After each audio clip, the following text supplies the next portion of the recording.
Hello, everybody. Well, it looks like we have a full house tonight, and that's all within the Witches Movie Coven.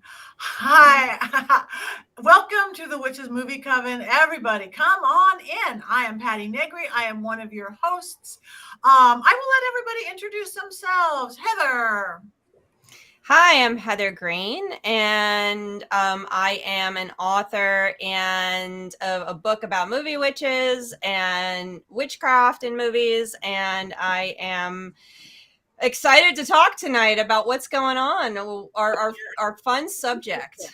Yes, indeed. Richard-Lael. Yes, hello, I'm Richard-Lael Lillard. Richard-Lael is one name, not two. If I were just Richard, I would be. I'm not going to finish that. But anyway, so yes, I'm known as the Gentleman Psychic. I'm a psychic and a medium. I used to be a psychic and a small, but I gained some weight. I also used to do stand-up, and then I found out that I made more money on my back. Yes, that's me. All right, Courtney, if you can speak.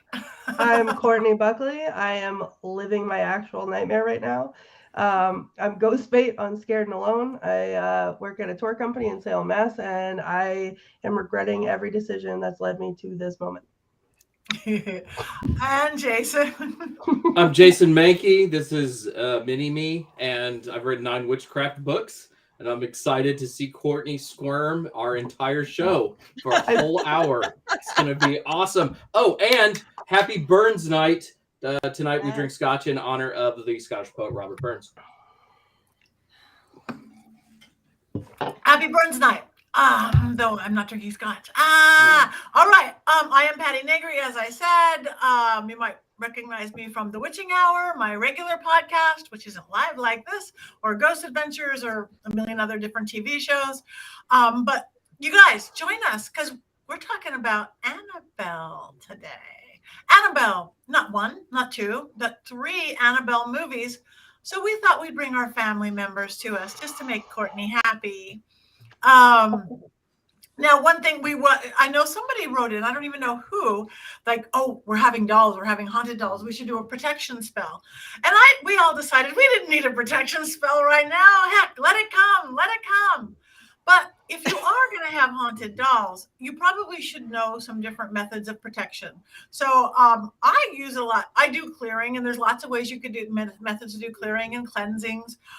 Even with a haunted doll, if it's taking too much energy, my favorite thing is rue. To put a little rue herb with them, and that seems to really soften things. How about anybody else?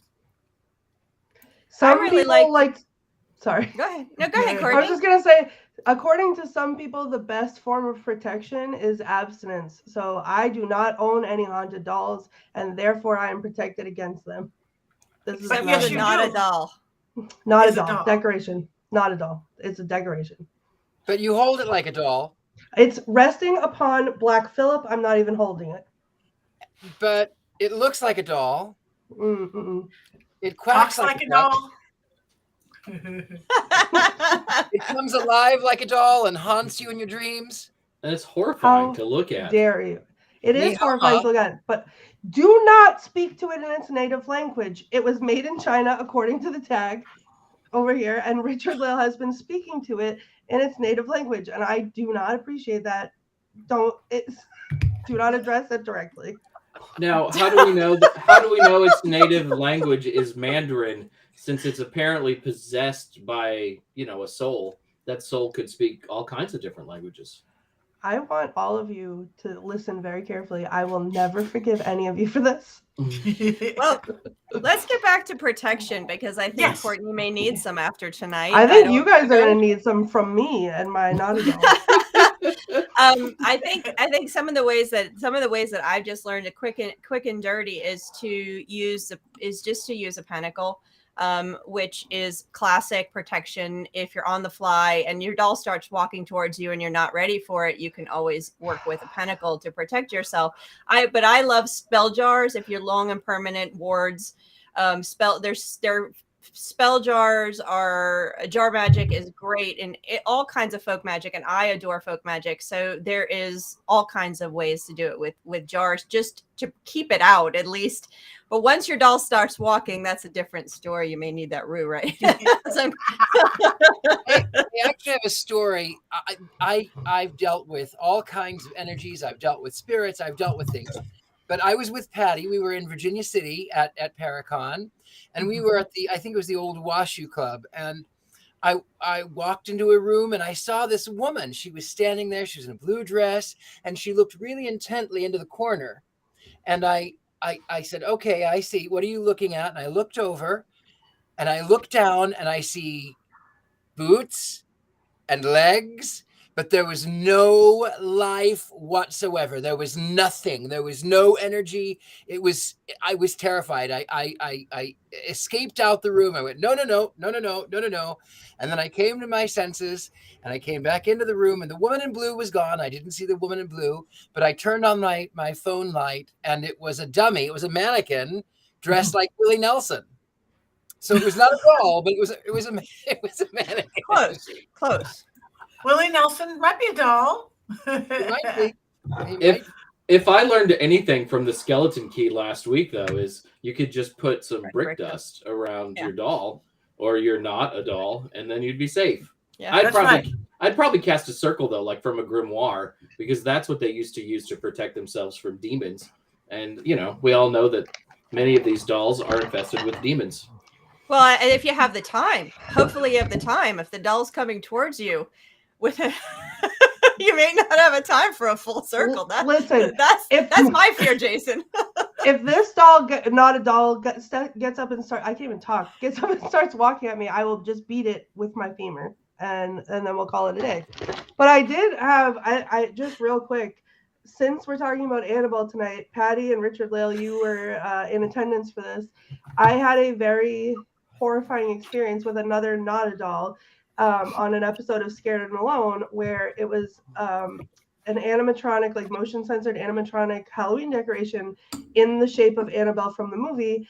It was sitting on a couch next to me. I was alone in this house doing an investigation, and you can see on the thing that I wave my arm in front of it, I set it off, it moves, and by moves, it's sitting right next to me, and it just turns and looks at me like this, and it's horrifying. But then 2 more times while I was sitting in that room, not moving, it was set off and stared at me. And I think there's a point on the show where you can see me just like completely disassociate, because I had Someone fell. like that. Oh yes, this is She's my awesome jumper. tonight. That's Cheryl, my jumper. Sorry. Mm-hmm. Tonight rules. I'm not okay. Cheryl's very sorry. Oh, she's upside down She's the now. one. She's moved by herself many times. Oh my God. Courtney, I love you. Oh. Deep breaths, Courtney. And Deep breaths.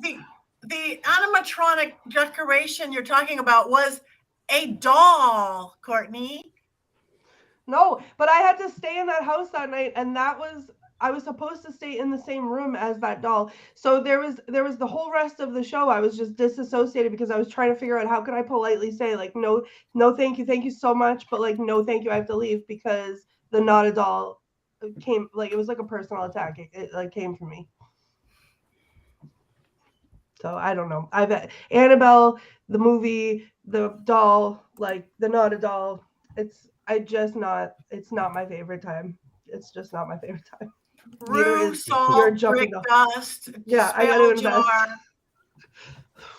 Anybody else have any ideas Rituals. of how to care and keeping or protection spells from Jason? You write lots of books on these. Well, I mean, I said before, you could use brick dust, but for me, I love grimoire magic, so I would go to one of those grimoires, and they used to cast circles to keep like demons from getting out of places, so that whatever entity was really trapped in that one spot, so it couldn't jump out and get you. And that's what I would use. That's how I would do it. And then probably once a month you would want to reinforce your circle, but you don't have to cast it every day if you cast it well the first time. Good, thank you. Yeah, I'm gonna take notes. She's so cute. I just can't stop looking at Courtney. All right. Well, let's talk Annabelle. Talk about haunted dolls. I guess we should start with the first one. Annabelle. Who wants to go first? Heather. Okay.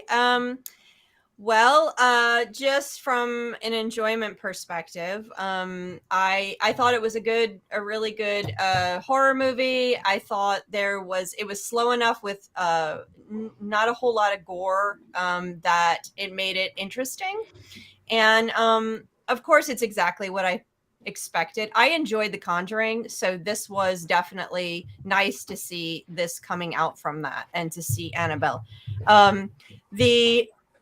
The thing that gets me about it is that it feels it's very much a demon movie. It's not a witch movie. I don't call these witch movies, and I don't really. I did include The Conjuring as a witch movie, but I don't include Annabelle, because this is really more of a demon. When you're looking at dolls and you're focusing on the Catholic religion and images of that, you're looking at squarely at a demon movie. It's very different than, even though there's aspects of witchcraft that might float in, it's not a witch movie, and in my mind. So that part is interesting to me, and the crossover. And then also how I was confused, because I couldn't understand why Annabelle, I'm like, Annabelle, is she really possessed, or is it a demon, or is it Annabelle? And it just kept going back and forth. And so I would have liked to see more of the doll and less of the demon figure, and that the, don't show me that demon. If the demon's in the doll, let the doll be the demon. So that's what I wanted to see more of. And I also found it really interesting, and we'll get to this, I'm sure, about the real Annabelle, is how the movie makers redid Annabelle and why. So that really fascinates me. And we can get to that later after everyone talks a little bit about the movie, though, because I really want to talk about the difference and why they did that, because that's a visual cue that's important in movie making. Okay. I absolutely, I'm going to go because I hated them. All of them? All of them. I couldn't. And I'll tell you the reason I disliked the number one. I disliked it because the makeup and the hair was not 1967, and I had to go back and look, and I went, okay, that's an old television. But it pulled me out every time. I couldn't tell if they were watching old clips on television or if they were. And then when I Googled it, oh, right, 1967. Okay. Whoever was the costume, whoever was the makeup artist, whoever was the hairdresser was lousy. Do some research. It was lousy. Mm-hmm. It felt very early, mid 2000s. I think Chucky was a much better killer doll. I think The Puppet Master was a much better movie about killer dolls. I felt like there was no real. I think, for one, demons get too much credit.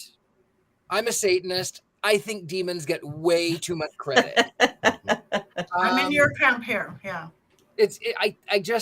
I also just felt like that there was no real reason. Why?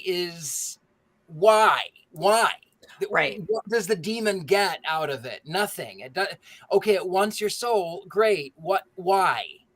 There was no. Well, let me ask you a question, Richard. And I agree with you about the costuming. They didn't really do a good job. So it wasn't strong enough 60s looks, especially the hair. The hair is what got me every time. It was the girl's hair was too loose and it wasn't tight like they did. It was too short for 67. Too short. So the question is, when you ask why, I think that gets to the question of, like, this is a general audience film about focused on Satanism as it is, or demons as they were presented by the Catholic Church. It's very much skewed in that way. All of them, Conjuring. So they don't, in that respect, there is no other reason but they want your soul. That's the only thing that matters. So you, as a Satanist, as somebody, and us as witches, might have more questions, because we might say, okay, but there's more to it. But for the average audience, there probably isn't. So I think that's an interesting reaction that you have as you are in your perspective. Why? Yeah. Why? What is a demon going to do with your soul? You can get them anywhere. I lived in Hollywood. You can get a soul anywhere. I know. I collected them. I did a movie called "Sell Your Soul to Save It, Satan." People willing to do it. It was a documentary. It was a docuseries, and they had a casting call. 500 people came who were willing to sell their soul to the devil for fame and fortune. Wow. It's out there. You can buy it. Sell your soul to Satan. Yeah, lots of souls. But somebody wrote here that the why? Maybe just they said the blood got in the doll's eyes, and so is that the whole why? But then we see in the second movie That's not that girl was the one who was possessed. The mythology of the doll is not particularly good throughout the three movies. It's not really coherent. It doesn't add up. Regarding the first movie, I really don't like the organized Satanist trope. And it's something that you do see over and over again in The Conjuring, because there's never been any evidence of anything like that other than like Charles Manson wasn't even a Satanist, just a crazy person, right? And this kind of echoes that. And I just kind of find it irresponsible, and I think it's lazy writing. And that's one of the reasons I really don't like the first of these three movies particularly much. It's really disappointing to see that like right out in front of you at the beginning of the film. It is really, for me, it is really frustrating because it's so easy to blame the devil when, and I not only is it easy to blame the devil, it also, like you said, Jason, it is lazy. And I think it is insulting to me as a Satanist. You know, people believe whatever you want to believe, but at least do some research into what a Satanist would think about that. You know, it's these movies don't do that. These movies do not look towards the witchcraft community, the Satanist community, the cult community at all. They are solely square, which makes it very unusual. They were produced during a time when witchcraft movies were very popular, and they were actually referencing and talking to consultants, so witchcraft consultants. So it's very unusual, and I'm including The Conjuring, but The Conjuring was a great movie. So it is true. They did not do that with these movies. I also think it's especially problematic because they sell you on the Conjuring movies as based on true stories, right? And Annabelle is connected to these, Conjuring movies, and none of the Annabelle movies are based on true stories. There's a little bit in the original Conjuring film where you see Annabelle that's sort of based on the truth about what happened originally with the nursing student and things. But the rest of it, it's just pure fantasy and made up. And there's nothing wrong with pure fantasy and made up, but you're really kind of, these two worlds are really colliding in the series of films. And it's probably really confusing to people who don't know better at all, or are too lazy to really go through and say, hey, this is the true story about Annabelle, instead of, oh my God, Satanists attacking apartments and things, and crazy girls named B and all whatever else. I want to say, I'm going to go so simplified, and we're looking at Annabelle, but in going back to the first movie, I am a lifelong doll collector since the day I was born. Hundreds of Barbies, all sorts of dolls, more than you guys can see right here. In the original form, they should not have made her so ugly. She could have gotten ugly, but that very first, I found this doll, she should have been prettier. No one would design a master doll maker would have made her prettier. That's so superficial, but so true. That really bothered me. Again, they did a better job in Chucky. Because in Chucky, he was just this cute My Buddy doll, and then he gets possessed by a serial killer, and then he progressively gets uglier. Because the serial killer is ugly on the inside. So yes, I agree. She was automatically off-putting, and no doll collector would want her. Who would take that home, and be excited about it? Who would take it home and not think that it was an evil doll? I mean, nobody. Yeah. It was very clearly an evil doll. They all were. No, and this is what gets me to what I was going to mention, is that they obviously redid it from the real Annabelle completely, and the premise was to have that visual of a scary creature, that cue to the audience to scare, that sort of lingering darkness, that lingering fear that's always there, that's in the room, and you pass it and it's scary. And the doll and the images they chose, the image of her face that they chose is so interesting to me because it is clown-like, and that touches on another fear that a lot of people have, is the fear of the smiling clown. Like it, Pennywise, excuse me, like Pennywise. You have this trend in horror of evil clowns. So what they did was combine that in the image of Annabelle, and it exists. There's a house right there. It's the one from it. It's the okay. I didn't recognize it. Yeah, it's the haunted house from Derry. So you have this. So what they did in remaking her was to give her that clown-esque appearance. That, like, I agree. I have dolls. I have more than you can see as well since my childhood. I love dolls. Not afraid of them. I would not have wanted that doll in my house. And no. That doll is ugly, or that doll is not. There's something wrong with that doll, and I would not have wanted it right from the second movie. And I did not mind, although I agree with Jason and Richard-Lael about the problematic issues with this movie. Those didn't bother me. There she is. Look at that. That is a smiling clown face. That's the Joker. That's Pennywise. That's what they did. Huge difference. Anyway, I agree with you guys. I think the movie Annabelle worked very well as a horror movie, and I enjoyed it. If I could push all of that, those idiosyncrasies, I think it worked very well because of how they did it, how they told that story, regardless of the other things that we've talked about. And I think the other ones failed in that, but we'll get to that, as we get. Mm-hmm. But yeah, I'm fascinated with the change they made and why they made her look like that.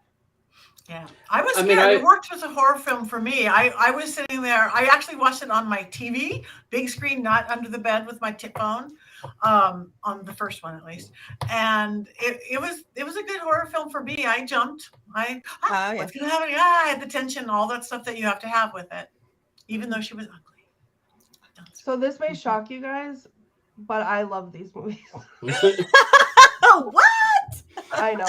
Here's the thing, though. Like, if I can give you guys like just a little bit of backstory, that picture of Annabelle that was just up on the real Annabelle, I took that. So I've actually met Annabelle, the real Annabelle, in real life. Over a decade ago, I got to go to Lorraine Warren's house and take a tour of their museum. And that's me and Lorraine back when I had hair. And in preparation for going on this tour and meeting her, there she is. Yeah, that's the picture I took. I did a lot of research on the cases that the Warrens had covered. I read their books. I read other books. I learned a lot about it. And then, I went and experienced it for myself first. And then the Conjuring movies came out. And like Heather was saying earlier, or Jason was saying earlier, in the beginning of the Conjuring, that piece of Annabelle's story that was there was closer to what really happened, and so I was sucked in at that point. And then when I watched The Conjuring, it wasn't until I got out into the parking lot that I realized that in the movie The Conjuring, I know this is kind of off topic because I'm not talking about Annabelle, but in the movie The Conjuring, there's this little music box that they open up and there's a mirror in it, and they can look in the mirror and see the ghost behind them. On the tour of the museum, I had walked in and there was to my right a wall of mirror, and then there was a big tall full-length mirror that they called the Conjuring mirror, and they told the story that some people would stand in front of it and conjure spirits and whatever. And I walked past it because there was so much to see, and something pulled me back to that corner and I had to take a picture. And the picture that I took is the Conjuring mirror reflecting in that mirrored wall, and there's a face. And I went and saw The Conjuring. I watched the whole thing. I was terrified. I walked out. And in the parking lot, I had a meltdown because I realized that this movie that I had just seen, I have a picture that I took of these real things. So I feel like I had a connection to it in that way, where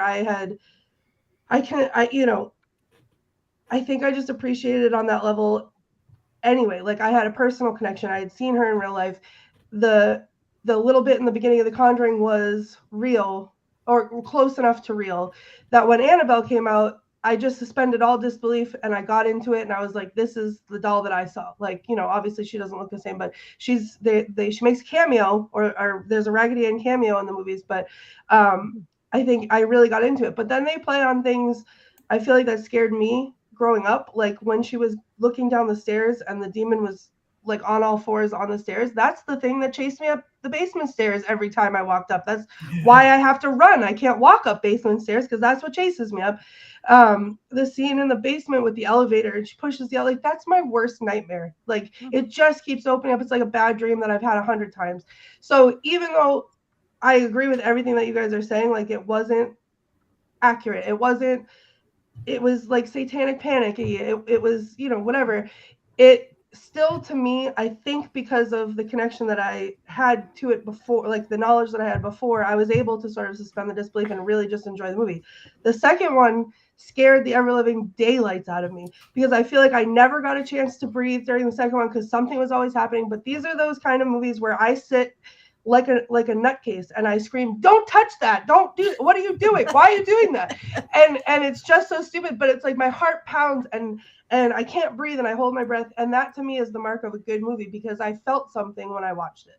So I know it's shocking because I can't stand dolls and they terrify me, but I loved these movies. But it is fun to be scared, and I mean, I'm not scared by dolls. I'm not scared by ugly dolls. I wasn't scared by Annabelle, so I don't get it, but I respect the fact that you do, and I love that you love it. But don't you get jump scares? Don't you get that tension whether you're afraid of dolls or not? No. When I watch a movie, it's very rare that any jump scare ever gets me. It's because I seek patterns, and when I always kind of know in advance, and it takes a lot to surprise me, and I don't get that way. In fact, I think also one of my nervous tics is that whether I'm going through a haunted attraction or whether I'm watching a movie is that I have to laugh. Like I remember I went to a haunted house that was put on by the people in my neighborhood years ago, 30 years ago, a long time ago. And I got on that elevator, Courtney, and there was someone on that elevator wearing a bat mask, like a big, like a bat. And I said, "Oh, nice underbite." And he goes, I said, "Yeah, if my dog had that underbite, I'd put him to sleep." So I was laughing, but I don't know. I guess scared him. I maybe scared him, but it's also because I don't get jump scares. I always know what's around the corner because I see the patterns. At the same time, when I do kind of feel a little bit nervous, I laugh about it. So I don't know. I don't know. I never get jump scares. And jump scares don't haunt you. Like jump scares, like you have it and then it passes. It's fast. It's not one of those things where you think about it for 3 days or a week or something. The best horror movies are the ones that stick in your brain. Psychological. Yeah. Silence of the Lambs, Psycho, even Scream. Much better villains, much more Hereditary. I loved Hereditary. I loved Hereditary. Right. I agree with you guys. Go ahead, Patti. No, I was going to say, I don't know. I feel a challenge, Richard-Lael, next time we get together about We're going to find one. We're going to find one. You want to talk about it like a scare that your room in the middle of the night. Like I'm having trouble even making eye contact with any of you because all of those dolls on your screen, I have like a headache right now. Like I am nauseous and I have a headache because I'm so scared of what's happening. Okay, now you're sensitive, Courtney. You're the one, I think, the only one of us who's seen the real Annabelle. How did you feel with or around her? Did you feel her? Did you feel evil or? I feel like I did not open up to her because I had read because she did a lot more damage supposedly even after they had her.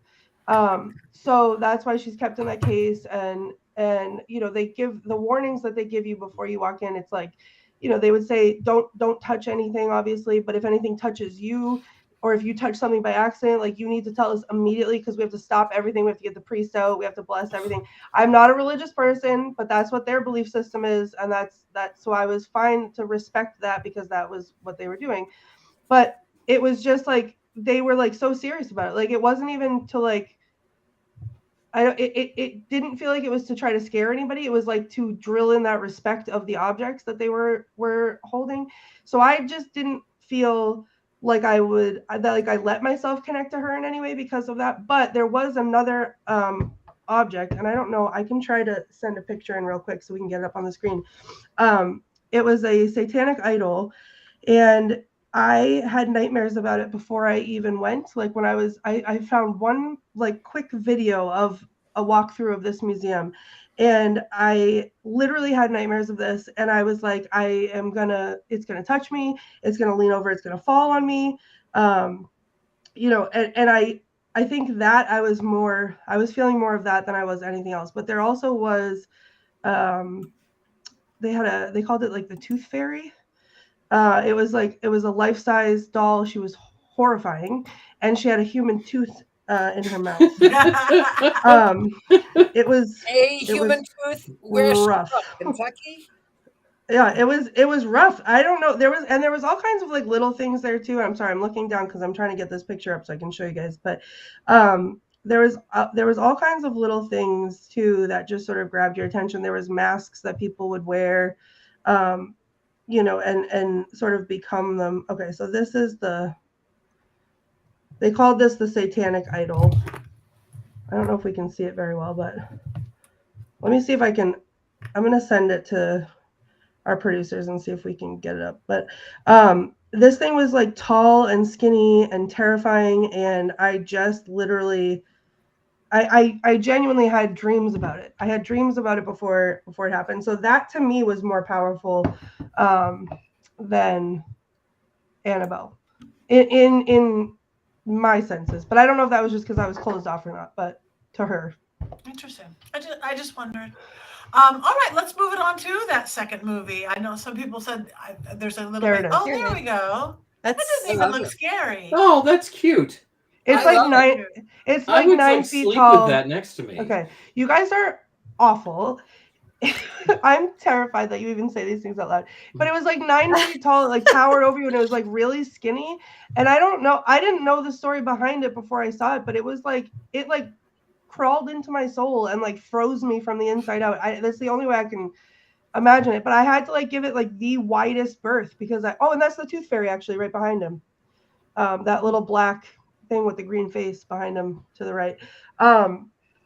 It was just like I was sure no matter how far away from him I walked, he was going to tip over and touch me. Like, it was just like he was coming for me. He came for me before I went. He stayed with me for a long time after. Even looking at the pictures now, like, my blood just runs cold. I have to say, I love that Ed and Lorraine have such love, and that people just really are thrilled. And Courtney, that you got to go see them and meet Lorraine in person. I just, there's only one sin that I think, though, that is unforgivable, and that's the fact that their house was decorated like Spirit Halloween. I just, I can't. Well, it wasn't their whole house. That was just part of the house. Oh, just part of the house. Oh, okay. No, it really, like, she was more into like chickens and like roosters. It was very like country-esque decorated. That's worse. But I will say, like, meeting her, I know there's controversy out there about the Warrens, and I'm not going to really speak on that, but meeting her, she was one of, like, just energetically, she was one of the most genuine human beings I have ever met in my life. And that's all I'm going to say. So whether or not the things that, you know, there's controversy, were they telling the truth, were they not, I believe that she believed everything that she was saying. Sure, I think so. And she was amazing to meet in person, and she was kind, and the love that she had for Ed was so apparent. It was beautiful. It was inspiring. She literally just sat with us and talked about him for like an hour, and it was beautiful. And then we go from that to watching a video of an exorcism that they partook in, and that was one of the scariest things I think I've ever seen in my life. And then into the haunted museum, and then I had a moment where I was like, is this my life? Is this what's happening? Because we were ghost hunting in a cemetery at night with Lorraine Warren, and it was just surreal. But then we went out to dinner. But it was like one of the best things that I've done. But it stayed with me, especially that horrifying thing, and Annabelle a little bit, like knowing that she's out there existing like that. I guess they take her out now sometimes to Paracons, and I don't know how I feel about that. But yeah. Courtney. She escaped though the other like a year or so ago. I thought she escaped or something. There was a rumor about that. There was also a rumor, I think, that Zach Bagans bought her. There was a lot of rumors, but they're not. She's very much under lock and key. They do sometimes post videos, like when they have to move her, they post videos showing the process of what they do, and they have all these people there, and it's like this whole big to do. And but yeah, I just heard she caught COVID. And I wouldn't surprise me. And you know, that's rough for anybody. But Courtney, did she know that you were a witch when you met her? I didn't know that I was a witch when I met her. So this is before identifying as a witch. Because that's one of the things about the whole Conjuring movies and the Warrens is that really almost fundamentalist Catholicism, and it really comes through in the movies especially. And you know, they'd probably be horrified that we're talking about them on this show. Because I mean, we're the bad guys to them, and I still, you know, and I watch all these movies in the theater and things, and I've read Ed and Lorraine books, but you know, they would not be fans of us. You know, I don't know if I.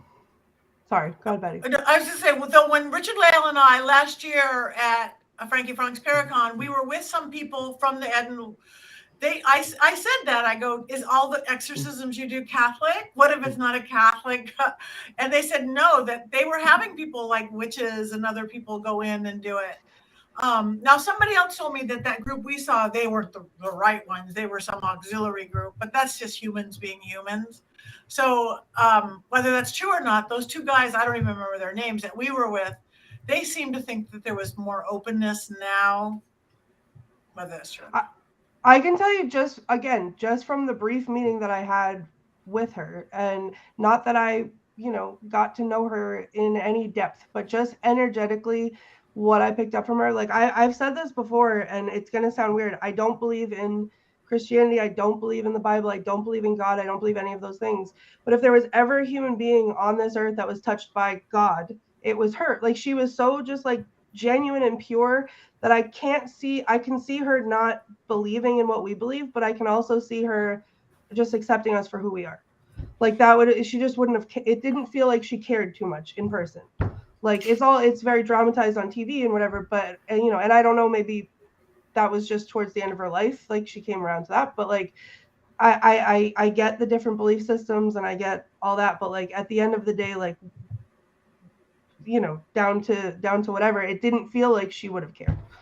If you take just the movies and their representation of her and these stories, fictional parts and anything they take from real, you're not going to get an accurate picture of Lorraine and Ed Warren at all, for better or worse. I mean, in either case, the good and the bad. And you hear that when you hear interviews with the family of The Conjuring and stuff like that, the different perspectives and in Courtney's testament here.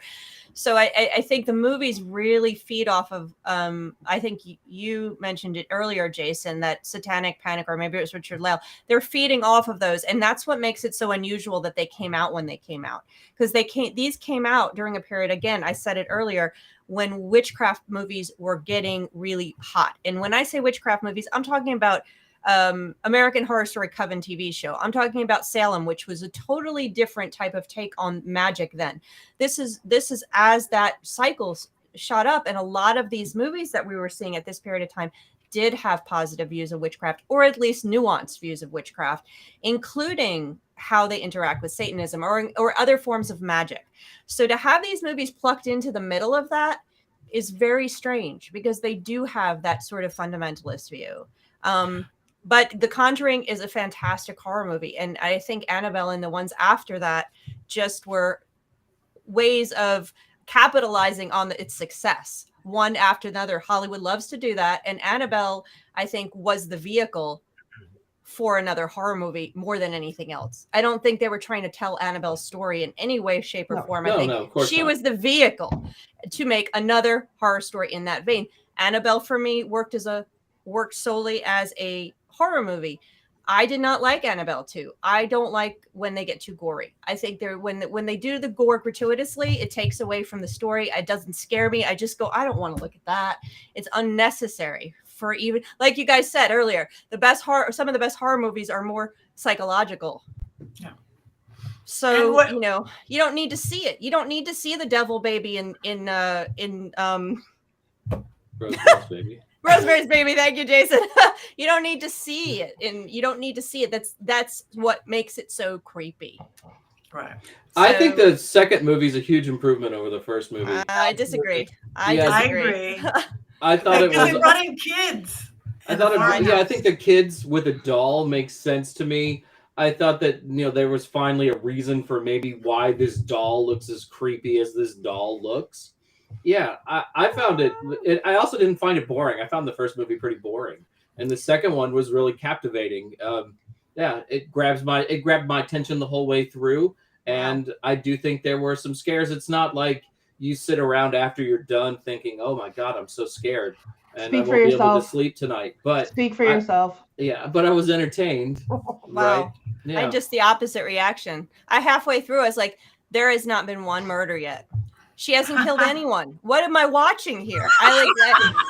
The body count in this movie is too low for a horror movie. So, but I like the first one better than the second one. But little girls. The little girl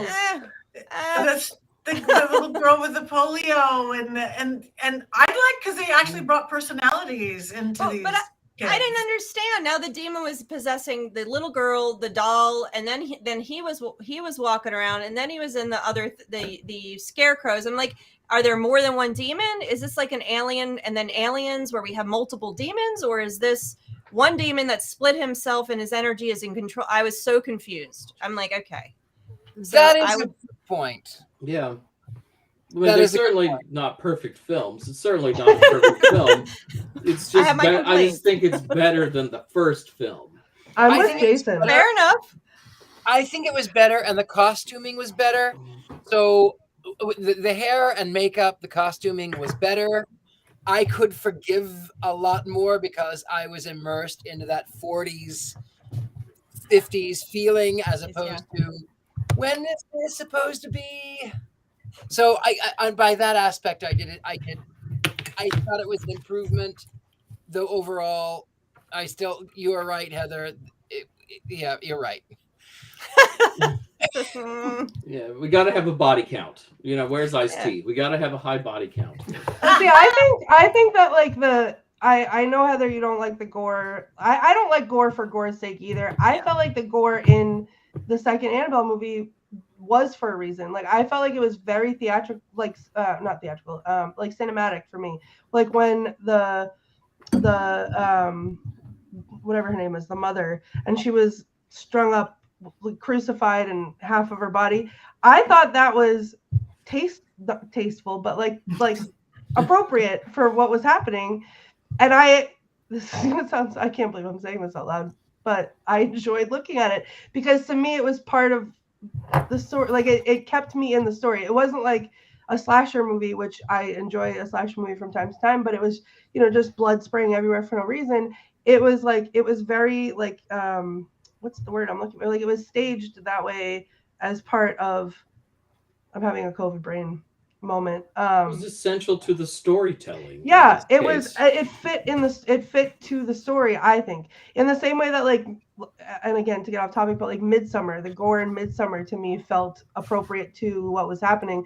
The gore in this movie fit for me, and I really enjoyed it. I think it added more for me. So I have to agree. I agree with Jason. I think the second one was the best one out of all three. I think so. Out of all three, yes, it was absolutely I enjoyed it more than I enjoyed the other two because I didn't even finish watching the third one because I was so bored. I fell asleep. I can't talk to the third. I can't speak to the third one at all because I fell asleep. So I guess I like the second one. I like the third one. Again, I think it's not because of what kind of, like, whether or not it's an actually good movie, but again, because it takes place in the house of the Warrens with the Warrens Museum and all of their things. And I have been there and I have experienced that. So for me, it was like, oh, I have to like keep my eyes peeled in case I see something that I've seen in real life, or like, is this that thing? Is this thing? And, you know, so it kept my attention in that way. But as far as like a horror movie went, my favorite was the second one. I think the third movie to me felt like an attempt to bring in other scary things from the Warrens' repertoire that perhaps you could make a movie out of later down the road. You know, it was almost like Batman versus Superman, and that the whole point of it was just to push future product upon us, right? How did they react to this particular scary thing in the movie? Well, I think that could be our next Conjuring universe film. You know, that's really what it felt like to me. It was kind of cute, though, that it had like the teenage protagonists, right? Because we had missed that in a lot of the Conjuring movies, which are a little bit more focused on adults. So it was kind of cute that they went back to that old horror trope.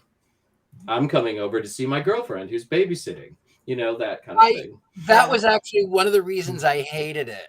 I mean, it makes me laugh. I'm not going to say it's like genius writing, but you know, but I mean, it feels like this franchise had tried so hard not to always jump into those tropes. And then on this movie, they take that plunge. I want to, I didn't get to see the third one, so I'm not going to speak to that, but there was somebody in the chat that asked why dolls and why can't, if other things can be possessed by these demons, and why is it always dolls? And now, you know, I can talk, I did an article about yokai culture in Japan and the folk stories about how hammers and knives and all kinds of things could be possessed. It's fascinating, and if you're really interested in it in Japanese culture, and it's a huge part of their animistic outlook and life overview. So I would definitely look into yokai culture. But this is kind of funny. Right before I was going to watch Annabelle, the second one, Annabelle, what is it? Creation. I was turning and trying to find the channel, and it had recorded. And so I go to put it on, and I'm sitting there watching, and I'm going, it hadn't started yet. It was the movie before. And I'm looking at the screen, and I'm watching this car, and the car is starting to move, and it's crunched, but it's fighting being crunched. And then its lights are coming back on, and its things are going, and I'm going, oh my goodness, this is Christine. What? And it was the end of the Christine movie from 1982. So we were talking about other things being possessed. The car in Christine, which is not Steven Spielberg, which is a Stephen King book, is a great cheesy 80s horror movie about a car that is possessed, or we think is possessed. I'm not so sure, but I love watching that movie. So it was a great end to watch a car being possessed into a movie about a doll being possessed. What a fabulous afternoon. I will attest, though, that cars can become possessed. My parents had a 1959 Buick Electra. Beautiful. It was bright pink, flat top, 4-door. It was lovely, beautiful car. And I remember I loved it so much, but I would see faces. I would, out of the corner of my eye, it would be parked. I would see faces in that car. And then one day, out of the blue, I walk by the car, and the emergency brake goes off, and it goes back around the RV, the wheels turn, and it rolls down the hill, and it gets caught. It would have gone into the river. We lived on the edge of a hill on the river, and it would have gone into the river had it not been caught up in the fence. So yes, cars can absolutely become possessed. Well, yeah, even in the Warrens, sorry. I think almost anything. Go. Just really quick, like in the Warrens Occult Museum, like I said before, like they have it's not just a museum filled with dolls and Ouija boards. It's toys and masks and pieces of things. And this thing that they picked up, and everything had a story, and it was a book, and it was a this. So the whole occult museum is just objects, like of all different varying kinds. So I wouldn't be shocked if there was a hammer or a chainsaw. I think that's what the comment said. Something that would do a little bit more destruction. I wouldn't be shocked if those were in there too. Just speaking strictly to the warrants. Speaking of things that are possessed, Amityville Horror. There was one where this lamp ends up in a yard sale, and they buy it, and then the lamp is haunted, and the guy spends the entire film running away from this giant haunted lamp. In the Okay. one folk story. I'm sorry, Patty. Go ahead. I'm slow. It's my old improv training. One at a time. No. If you were a spirit, if you were a demon, if you were a good ghost, a bad ghost, would you pick a pen? You could, or would you pick something with eyes and a face? Of course you would pick something with eyes and ears and a face. If you were looking around the whole house, the crock pot or the doll. It's a no-brainer. It's also a Trojan horse situation, right? Like if you want to be accepted into the home, a doll is something that you would want to pick up, you'd want to hold close to you. It makes much more sense than the crock pot, which you don't want to sleep with at night. But we all sleep with Black Phillips. Well, at least I sleep with my Black Phillip. There's always a chance that he could be possessed one of these days. And then he's be got right eyes, ears, mouth. The way you guys are making me scared of my Black Phillip. No. He's a doll. Richard-Lael, your doll is beautiful. That is amazing. Thank you. It's my friend the devil, and he's very haunted. He's friends with Belle. Yes. They love each other. We should really do your doll boyfriend. introduction before we're done. A dating service. Doll dates. Ooh, she loves him. Now we don't talk. Here comes another doll. Go on. That was Asmodeus. Oh yeah. Yeah. One of the dolls that was considered by some communities to be possessed during the 80s, and they were actually warned people not to have them. And I have one over here. I don't know if you can see it. I don't think it's on camera. Let me see if I can move my camera over. But I have more dolls. If you look up, hold on, up there. There she is. See with the red hair. Cabbage Patch. No! Cabbage Patch. See her up there? She was my Cabbage Patch. During the 80s, they were warning people not to buy them because they were possessed. They were embedded with some kind of evil, this, that, or the other thing. So she's up there. There she is right there. So her name's Wilma, actually. I have to remember what her name is. She came with a name. She's one of those. So that's Wilma. Courtney, we need to get a picture. There you go, Courtney. I had Cabbage Patch dolls. There's one right there. Memify that. They were called haunted. I remember, Heather, back in the 80s, there was an article that this actually did terrify me. It was a story about a Cabbage Patch doll that it started glowing, and it was the company said it didn't glow. And then there was, in the story, it was probably the Inquirer, but in the story, the doll ends up by walking into the room, and then it starts choking the child, and the parent has to come in and grab the child away from this Cabbage Patch kid. Yeah, it was part of the satanic panic. They were warning parents that the dolls were going to suck their souls or something like that. It was I had to investigate this as part of the article, and I was going to hold up this book. This is, if you're interested in yokai culture from Japan, they actually they believe in dolls and items can come in spirited when they become 100 years old. So she's getting close, this one right here. She's not quite 100 yet, but they also have, because of that, they actually have formal funerals for dolls. So if you decide, I don't want my doll anymore, you don't just throw it in the trash can like they did with Annabelle. Oh, we don't want this. She's too creepy. I'm going to throw it in the trash. They actually have a Buddhist temples, formal ceremonies to say goodbye to the doll so that the spirit, if it is inspirited, can go somewhere else and you won't be bothered by the doll. Because if you don't treat your doll right, you might be in trouble. What's her name, Heather? Because I swear she just It's Shirley Temple. winked at me, and I jumped a little bit. It's not. She doesn't have a name. She's a new doll to me. She has golden eyes, which you probably can't see on the screen. I'm gonna actually restore her hair so she's a little bit better. She just came to me from someone who's owned her. She's probably from about 1939, 1937. So I would love if our people listening can come up with a name. Think of a name and come and let me know. What should I name her? She's brand new and she would love to have a name. Courtney. Yeah, Heather, oh my God, she should be named Courtney. Courtney, yeah. No, Courtney. Obviously. What do our listeners think? Should she be named Courtney? No. Courtney. Oh my God. She looks kind of like I did when I was little. Heather, I have in behind you. Who is that one in the black dress? Yeah. This one? Because that one's been staring at me the whole time. That's a witch. That's my witch doll. She's in here all the time, and then she goes upstairs during Halloween to greet my guests. But she's just a Halloween doll. This is also an old doll. She's probably from the 40s. She's probably from the late 40s right here. She also doesn't have a name.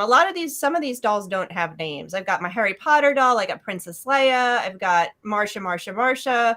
So I have all types of dolls, but this is my oldest one right here. That's why she's up here. It's never Jason, jammed, I see you in the chat. I see you in that chat. He's definitely a Courtney. I think it's Courtney. This is egregious. This is a personal attack. Name her Courtney. Molly. Someone says I have a Molly already, so I can't name her Molly. But Courtney, I'm liking Courtney. Courtney it is. All Courtney, in favor, raise your hand. Courtney. The Coven has spoken. Courtney. The Coven One's down. One's down. One's down. This is not a consensus, Coven. This is just a majority rule. Speaking of that, oh my goodness, it's almost time. So should we look at these as all three movies, one's up, one's down, or one at a time? Got to be one at a time. Okay. Yeah. All right. Everybody in the audience, you tell us one's up or down. Annabelle, the very first one. Annabelle, one's up or one's up, down? Wow. Up, 2 downs and 3 ups. What about you guys out there? I'm up. I liked it. I was scared. That's what I want. Like Rick. Robert Hicks said that sometimes it's just entertaining. All right, so Ron's up from Amanda. All right, okay, Annabelle 2. I love Richard-Lael. It's the best movie, but it still sucks. Up, medium, and down. Okay, we're getting there. All right, and now Annabelle 3, which we didn't even really talk about very much, but I fell asleep, so I can't. I'm going to give it a down because I'm assuming. I'm assuming I would not like it. So anyway, you guys let us know. We already introduced ourselves, but find us on social media. Like us. We all have events coming up. We all have websites. We all have all this stuff. So tell us what you want to see. Tell us what kind of. Now, these weren't very witchy movies to me. Like you said, I got the demon, we got the hunt, but I didn't see witchcraft saving or hurting or anything like that. So let's get witchy next week. What do we want to talk about? Or are we going to do some Disney, maybe, just to bring the atmosphere back up? Broomsticks. Let's talk about that one. Ooh, we can do bed knocks and broomsticks. Bed knobs and broomsticks. Angela Lansbury. I love Angela Lansbury. All right. Knocking. All right, bed knobs and broomsticks it is. Everybody go find it, watch it, let us know what you think. So anybody have any, I know we have some stuff coming up. We showed it a little bit. I've got Darkwater Cruise in March. So if you want a big old paranormal, I might bring Belle. I might bring somebody else. I don't know. But check it out. Again, follow me. Anybody else, what have you got coming up? I know, Courtney, you're still doing your Valentine's thing, right? Yeah, the anti-Valentine's Day tour. If you're going to be in Salem, if you're planning on coming to Salem, if you're thinking about it, come on down February 10th through 14th. We have the anti-Valentine's Day tour, Stories of Love Gone Wrong in Salem. You hop on the trolley, hear some really interesting stories about how if you fall in love, you're going to get murdered, given by yours truly and my co-tour guide. So it's going to be a lot of fun and miserable, and we're going to make fun of you if you are in a relationship and happily in a relationship. And if you're in LA and you don't want to be made fun of whether you're in a relationship or not, come to the Vampire Ball at the Globe Theater. It's kind of an anti-Valentine thing too, but it doesn't matter relationship or not. Okay, anybody else? What do you got? Anybody? I'll be at Convocation in Detroit the last full weekend of February. It is one of America's largest indoor pagan conferences, and then Austin Witch Fest, and then Paganicon, and then the Magical Marketplace in Boxborough, Massachusetts. What? I know, we're gonna hang out, and it's gonna be awesome, and it's gonna be so much fun. But it's I'm gonna come. Yeah, it's gonna be awesome. So much stuff to do. All right. Well, we have one more thing to do right now because it's 7 o'clock or 10 o'clock or wherever in the middle, which is, what do we say? 1, 2, 3.